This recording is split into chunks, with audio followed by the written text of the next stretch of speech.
长。喂，七七，我今天去店里没有看到你，你怎么了？我有点小感冒，所以只能旷工1天了。生病了？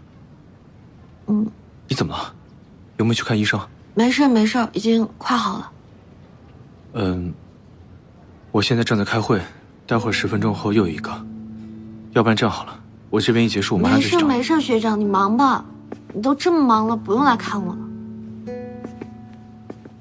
哎，我没说。顾西西要休息了，有什么事和我说。啊，不对，我也很忙，就先这样，挂了。你生病期间手机暂时由我保管。凭什么？你忘记医生怎么说的了？你要好好休息，看这么久手机，精神不好。把这个喝了。太苦了，我不喝。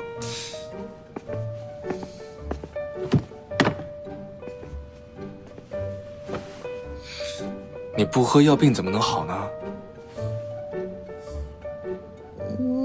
这个太苦了，不想喝。你把它喝完，想要吃什么好吃的，我都让宋妈给你做。我想喝奶茶。不行。这么点小小的要求你都不满足，我凭什么喝呀？病死算了。我这是谨遵医嘱，都是为了你的身体着想。再说了，你就算没有生病，奶茶这种垃圾东西你也该戒掉了。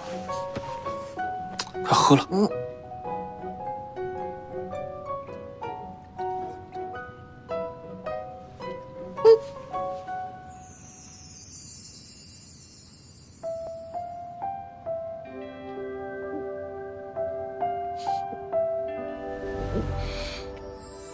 你干嘛？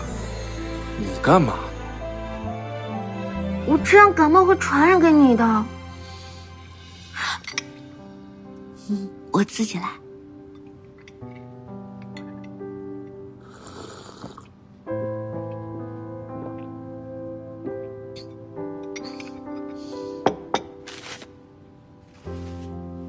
乖啦，去睡觉了。爸爸。